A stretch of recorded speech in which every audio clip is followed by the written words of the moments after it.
Olá, tudo bem? Meu nome é Thiago Moretti, eu sou professor e trabalho com alimentação. Tenho pesquisas na área de aleitamento materno, alimentação em creche e alimentação de adolescentes. Tenho um projeto de extensão que abrange mais de 500 alunos, que se chama Alfabetização Alimentar, a Pedagogia dos Alimentos. E o que eu trabalho e o que eu quero apresentar hoje para vocês é a alfabetização alimentar. A alfabetização alimentar é oferecer um mundo real da alimentação, todas as suas interdisciplinariedades e todas as suas nuances.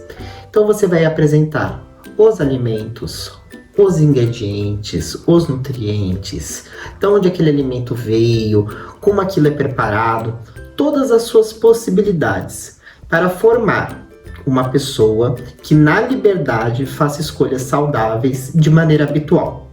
Ela trabalha no tripé aluno, escola, família. O que seria esse tripé? Esse tripé significa que todos esses componentes importam para que haja a melhor alfabetização alimentar. Para que você consiga fazer ela de maneira eficaz, todos esses agentes precisam participar, que seriam o aluno, a escola e a família.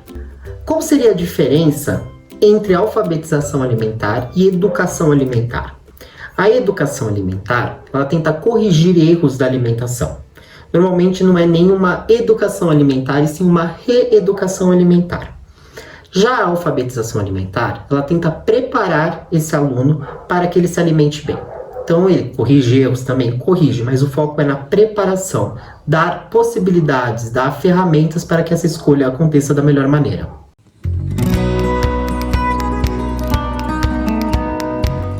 Antigamente não se tinha alfabetização alimentar. Por que hoje ela se faz necessária?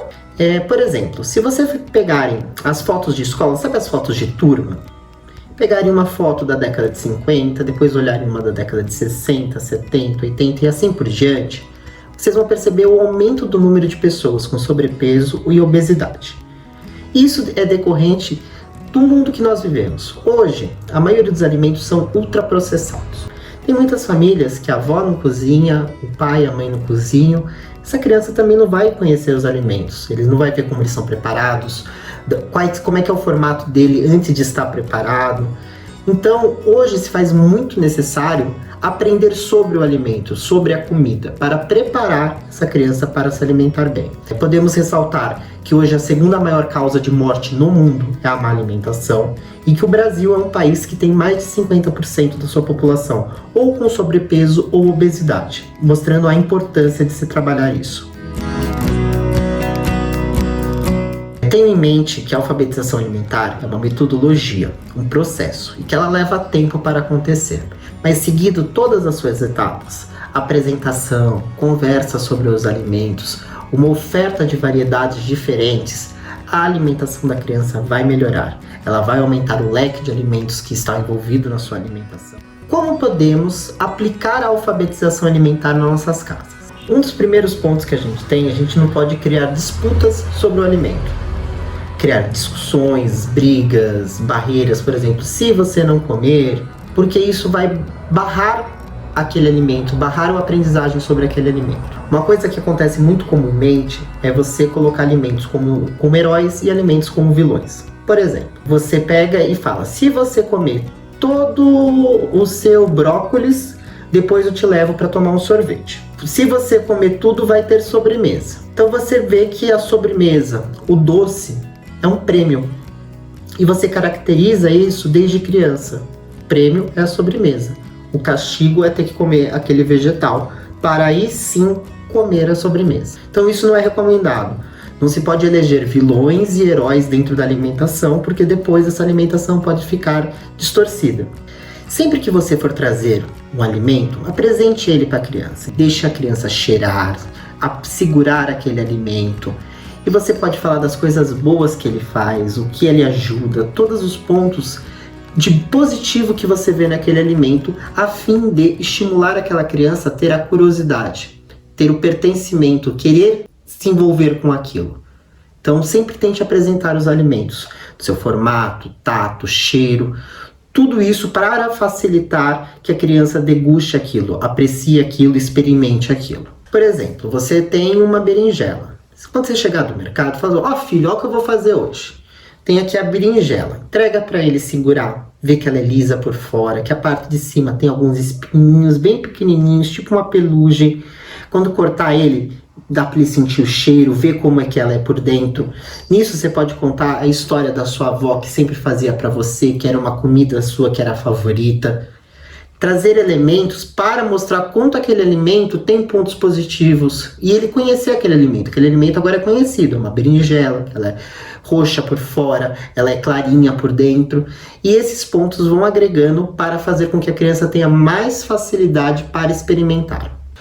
Outro ponto importante na hora que for apresentar um alimento são os formatos que esse alimento pode ter. Por exemplo, você pode gostar de comer um bolo de laranja e não gostar de comer o gomo da laranja.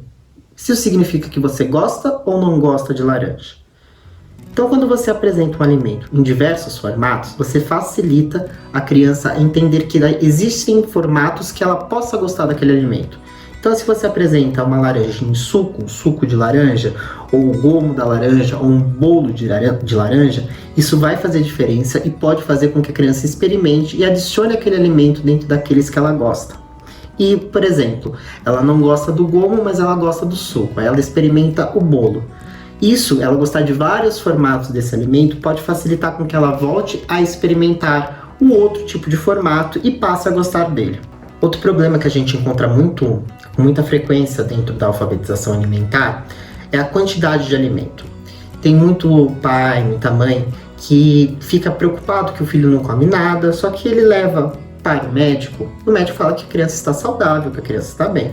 Ah, mas ele come 3 colheradas em cada refeição. Tem crianças que têm o mesmo peso, mesma altura e que uma vai comer o dobro da outra e as duas vão ficar saudáveis. Cada organismo é diferente um do outro. E imagina assim, você tem um filho que come 3 colheradas por refeição e aí você fica insistindo na 4ª, porque olha, é pela mamãe, é pelo papai, vamos comer mais uma colherada só.